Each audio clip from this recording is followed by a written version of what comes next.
गाली चटता। वाह रे वाह, कितना प्यार बा इंसान और जानवर के बीच में। बढ़िया लगता है एक सीन।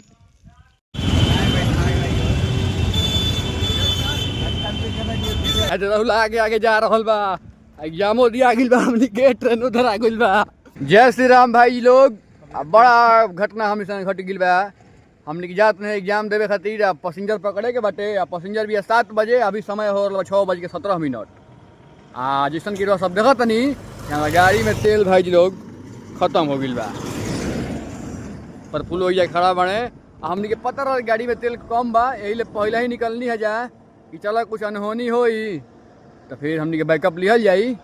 अब भाई जी लोग तेल खत्म होके के रीजन ही बा, जैसे तेल के महामारी चल रहा बा। कौनो टंकी वाला 100 रुपया से अधिक तेल देत बाने ना। आशा हम 3-4 दिन से गाँव में रहनी है ना, तो गाड़ी के यूज भइल बा, लेकिन तेल केहू डलले उले बा ना, तो तेल अगर में खत्म हो गइल बा। पीछे से राहुल आ रहा बड़ा बैकअप में तेल लेके, कहे कि उनको एग्जाम देवे जाए के बा, तो पीछे रहा है तो कहीं तेल ले लियो। तो तेल लेके वो लेके आ रहा बा, तो देखत रही जा का होता। परीक्षा धरा था कि ना, आगे ट्रेनों चल दिले बिया एकदम, हमनियों में हके बाजी बा का पर फूल। बात तो सही है बा। अब ट्रेन देखो तो नहीं कहाँ बा। ट्रेन चेक कर ले भाई, आगे धराती है कि ना धराती है, अभी ये पता चल लोकेशन से ओकरा। अभी फिलहाल है सुबह का समय हो रहा बा, एकदम मॉर्निंग वाला। सूरज भगवान निकल रहा बा धीरे धीरे। हमने कहीं खाली रोड पे एकदम बानी जा अपना रघुनाथपुर वाला। आदमी सब आ रहा बने जा रहा बने, तो हमनी के ट्रेन धरा गिल बिया भाई जी लोग। ट्रेन में बैठिल बन जा हम राहुल प्रफुल्ल। राहुल ऊपर बैठल बा, प्रफुल्ल हमरा बगल में। तो ठीक बा, हमनी के पटना पहुँच के फिर वो सबसे मिलत जा।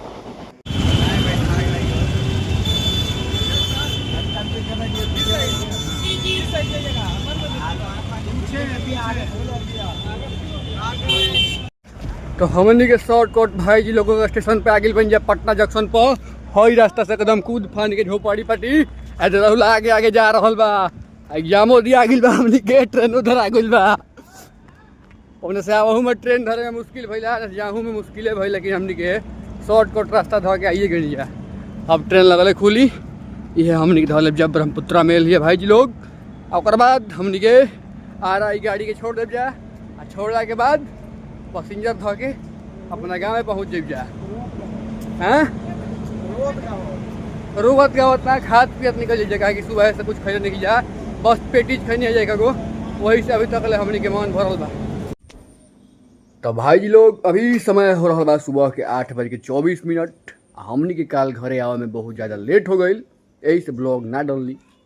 कहा कि ट्रेन हमनी के ब्रह्मपुत्रा पकड़नी जा पटना जंक्शन से, आ रहा आवे में तो लेट कैबे कैली।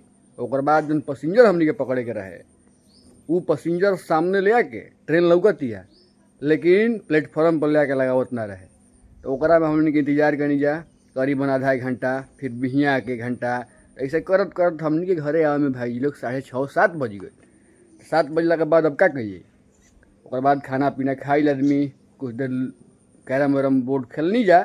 खेलला के बाद अभी सुबह का समय बा, सूत के उठनी है। अब तनी बहरी जाई घूमल फिरल जाई, दोस्त मित्र से बतियावल जाई, और वो सबके देखावल जाई, तो साथ में बनल रही जा। अभी बहुत ज़्यादा गर्मी लाग रहा है हमनी के देहात में। के भाई कहाँ से एसी में बैठ के देखा था, लेकिन हमनी के नेचुरल हवा में एकदम बनी जा। तो लाइटो अभी ठीक ठाक रहे शुरू हो गई बा, कहा गाँव में लाइटो कटत रहा, जन गेहूँ वहूँ के फसल रहा, ओकरा वजह से लाइट का कल जाता कि पहले ही 10 बजे के आसपास लाइट कट जाता, फिर शाम के 5-6:30 बजे लाइट फिर दोबारा आवतला। ऐसे कि कहीं भी स्पार्क हो कि कहीं भी शॉर्ट सर्किट हो कि भाई जी लोग, तो हल्को फुल्को लुट्टी जहाँ बाजल तो वो एगो लुट्टी पूरा कतने किसान के जीवन बर्बाद कर दी, आर्थिक रूप से खराब कर दी ही, ये सोच नहीं कर सकत। काहे कि जे किसान ओकरे के सेवले बा, ओकरे पे ओकर पूरा प्लानिंग बा क्या क्या करे के बा हमने के फसल बेचला के बाद। अब आग लग जाऊ तो ये आग के रोके के मान में ना रहेला, काहे कि गर्मी के आग है कुल, हल्को तनी मन सुलगी नु तो पूरा बर्बाद कर दी, गाँव के गाँव बर्बाद हो जाला एमे। तो एक खातिर अब फसल सबके कट गिल बा, ऐसे अब लाइन रहता अभी अवेलेबल बा। तो ठीक है भाई लोग रही जा साथ में, और आगे देखा जी क्या होता। हई देखी जा भाई जी लोग, हिरन के बच्चा है, देख एकदम आइल बा खेत पे मिल गिल है, अपना मतारी से बिछड़ गिल बेचारा रोवत रहा। तो रोशन लेके आइल बने, आ ओकर साथी हो गिल बा जन कुकुर बा करे साथी बन गिल बा आ दोनों एक दूसरे से बड़ा प्यार करता से बड़ा मोहब्बत बा कनी के बीच में। आओ बोलिला पर समझत बात कही अब ना समझब का हो। आवा आवा आवा एक बार प्यार दुलार कम हो गई का घर में अब।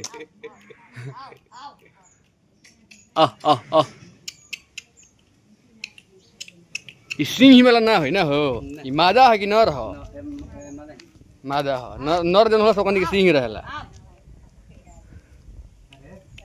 माँ माँ माँ माँ ई भाई जी लोग हिरन एकदम सुंदर लगता बहुत देखला से लागता कि अभी मुश्किल से 1 महीना का बच्चा हो ही ना हो। गाली चटता वाह रे वाह कितना प्यार बा इंसान और जानवर के बीच में। बढ़िया लगता हो एक और सीन वाह।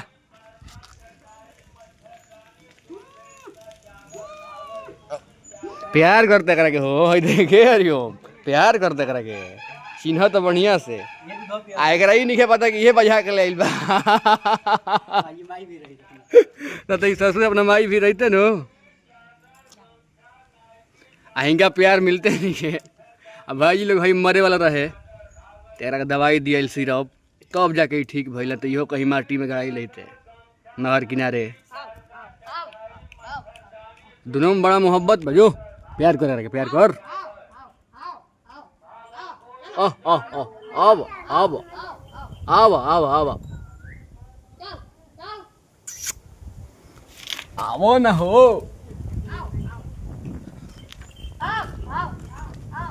चलो जा घर जा जा अब घाम हो गई जा घर जा जा पढ़ा लिखा जा लेके जा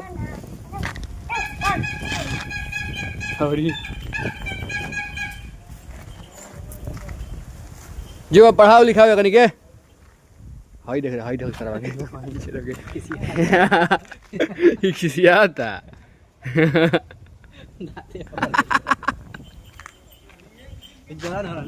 हाँ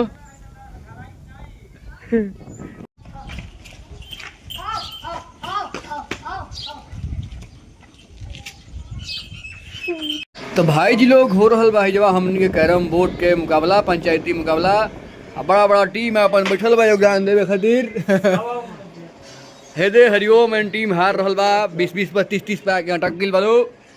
भैया का टीम अभी भारी पड़ रहल बा ढेरी का होई आगे देखल जाओ। अभी तो फिलहाल Hariom and team Pawan and team कट रहल बा रिकित के टीम जीत रहल बा।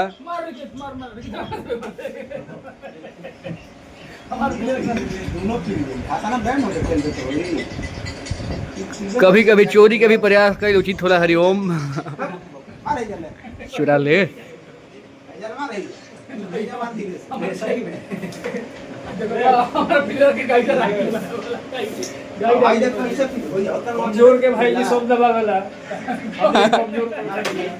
कमजोर पर गिल वालो